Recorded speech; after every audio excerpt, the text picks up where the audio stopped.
आप सभी का स्वागत है हमारे YouTube चैनल पर।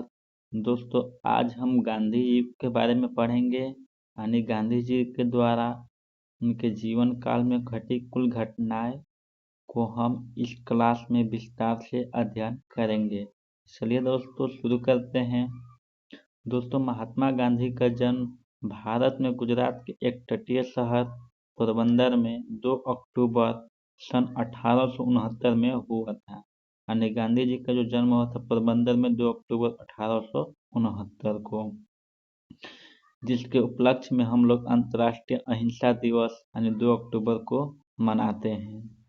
इनका पिता का नाम है करमचंद गांधी और माता का नाम पुतलीबाई, और पत्नी की बात की जाए तो कस्तूरबा गांधी, और इनके जो राजनीतिक गुरु थे वो जो थे गोपाल कृष्ण गोखले थे।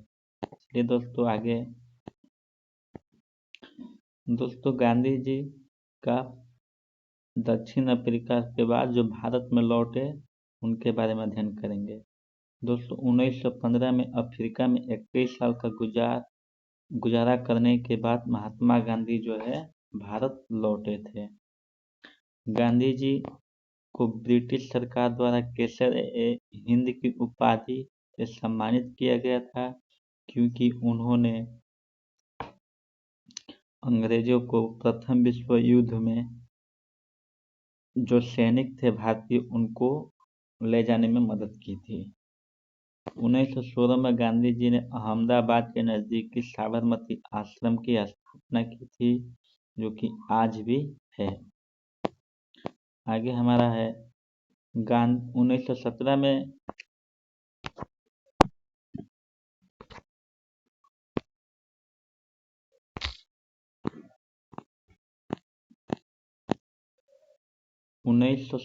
गांधी जी के आंदोलन शुरू हो गए।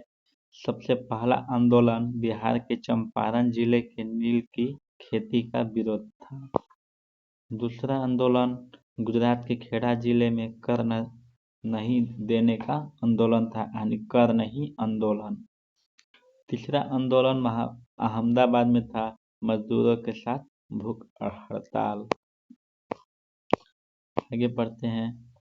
1919 में दोस्तों 19 मार्च 1919 को ब्रिटिश सरकार ने रोलेट एक्ट लागू कर दिया था। इसका विरोध करने के लिए 13 अप्रैल 1919 को अमृतसर के जलियांवाला बाग में एक जनसभा का आयोजित किया गया था। दोस्तों, रोलेट के कानून के बारे में तो आप लोग जानते थे। यह एक ऐसा कानून था जिसमें किसी भी व्यक्ति को संदेह के आधार पर उन्हें उठा लिया जाता था और उन पर अनैतिक तरह का दंड दिया जाता था। तो इस जनसभा में जो था कि जनरल डायर ने गोलियां चलवा दी, जिसमें सरकारी रिपोर्ट के अनुसार 369 और कांग्रेस समिति के अनुसार लगभग 1000 व्यक्ति मारे गए थे। दोस्तों, जो रोलेट एक्ट कानून था इसके विरोध करने के लिए 13 अप्रैल 1919 को जलियांवाला बाग में एक आयोजन सभा का किया गया था, जिसमें डॉक्टर सत्यपाल और पिचुल को पहले ही गिरफ्तार कर लिया गया था।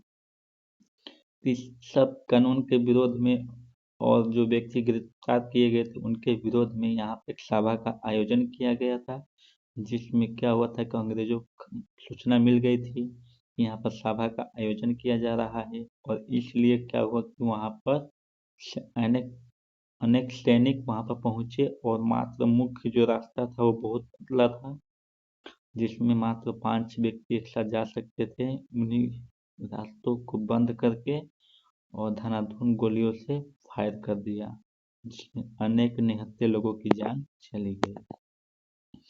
इस समय वायसराय थे लॉर्ड चेम्सफोर्ड, और इस घटना के बाद रविंद्रनाथ टैगोर ने सर की उपाधि त्याग दी। दोस्तों, 1920 की बात है तो 1 अगस्त 1920 को महात्मा गांधी ने असहयोग आंदोलन की शुरुआत की।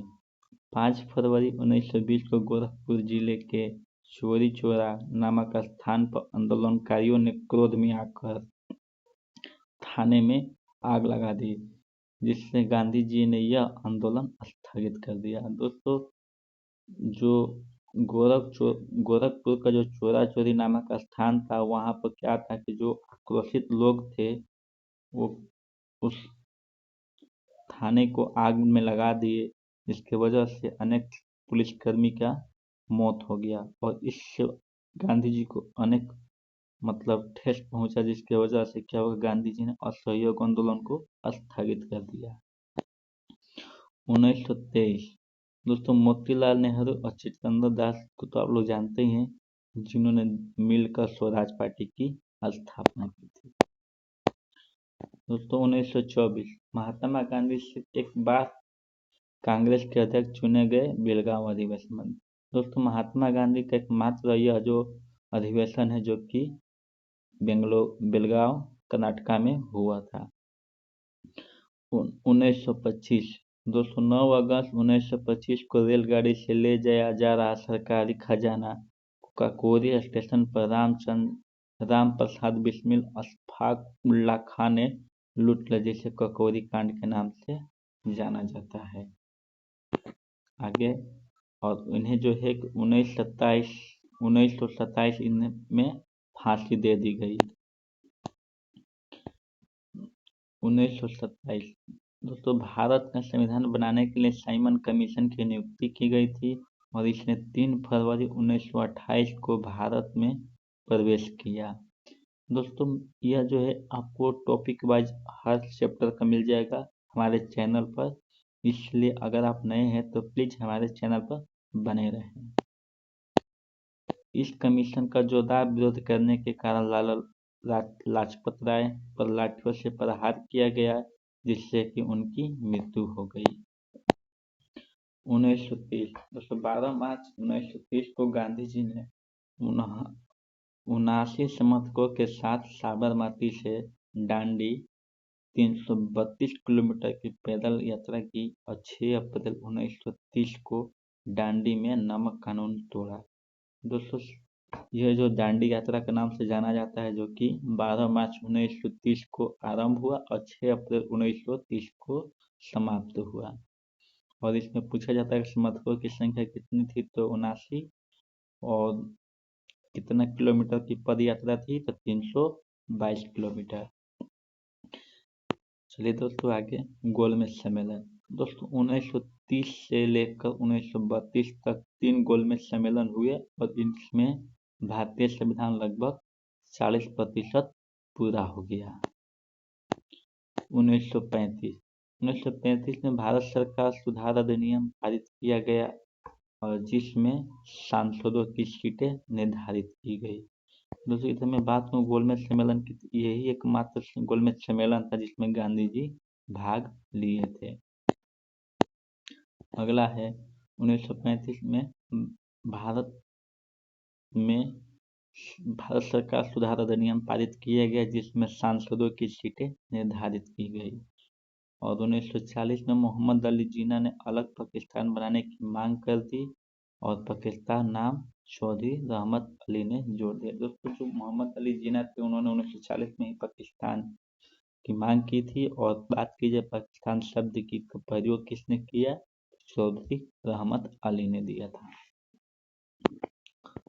1942 में गांधी जी ने भारत छोड़ो आंदोलन की शुरुआत की तथा भारत छोड़कर जाने के लिए अंग्रेजों को मजबूर कर दिया।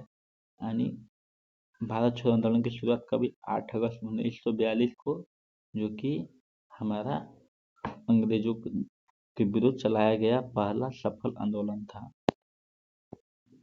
1946 दोस्तों कैबिनेट मिशन। इस मिशन के अंतर्गत भारत का संविधान पूरा बनकर तैयार हो गया और 1947 में लॉर्ड माउंटबेटन योजना के अनुसार भारत और पाकिस्तान 2 अलग देश बना दिए गए, जो कि अंग्रेजों का यह विचार था। भारत पाकिस्तान रेखा की बात की जाए, बीच की रेखा की तो रेड क्लिफ है।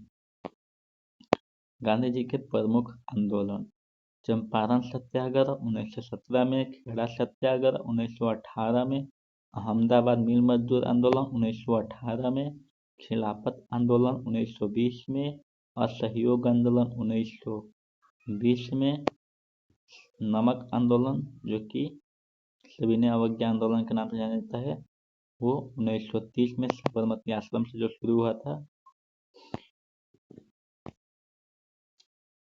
हाँ, भारत छोड़ो आंदोलन 1942 में।